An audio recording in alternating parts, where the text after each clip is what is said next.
जब मंडोर पे कब्जा कर लिया तो उधर कुंभा को पता चला कि यार जीत गए अपने से, तो कुंभा ने कहा सेना तैयार करो, वापस चलेंगे, वापस चल के इनको हरा के आएंगे।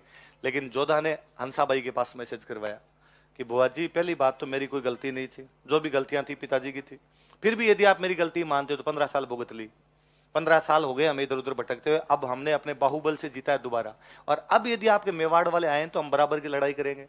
क्यों लड़ाई बढ़ा रहे हो? जो हुआ उसको यहाँ पर क्या कर दो, समा हमारा है, दूसरा तो आपके पे तो कब्जा किया नहीं, हमारा है। हंसाबाई को भी लगा कि अब लड़ाई हुए कई साल हो गए। हंसाबाई ने कुंभा कहा अब भाई भाइयों राज्य मत्ता कर लो, जितनी होनी थी वो हो गई। तो 1453 में इनके बीच संधि हो जाती है, आंवल बांवल की संधि। कौन सी होती है? कुंभा का। अब ये कहा गया कि नहीं भाई, जो मारवाड़ है वो किसको दे दिया जाए? जोधा को दे दिया। तो ये बाउंड्री कहां बनाए? तो ये मोटा मोटा कहा कि जहां तक हरी भरी जमीन है इसको तो मान लिया जाए मेवाड़। क्या मान लिया जाए? तो एक हरी झाड़ी होती है, झाड़ी का नाम है आंवल। क्या है? जहां तक आंवल के पेड़ लगे हुए, जहां तक हरी भरी झाड़ियां, इसको तो क्या मान लिया जाए? मेवाड़। जहां से रेगिस्तान शुरू होता है, बावलिया, बबूल, बबूल किंकर जिसको आप बोलते हो, जहां से बबूल शुरू हो जाते हैं, बावलिए शुरू हो जाते हैं, इसको क्या मान लिया जाए?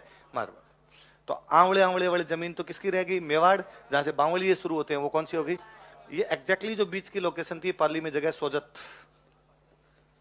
कौन सी जगह? कुल मिला करने का मतलब था कि सोजत के इधर तो हो जाएगा मेवाड़, और सोजत के इधर क्या हो जाएगा? मारवाड़। आंवड़ आंवड़ वाली जमीन मेवाड़ के पास, बावली वाली जमीन मारवाड़ के पास, इसलिए संधि का नाम क्या है?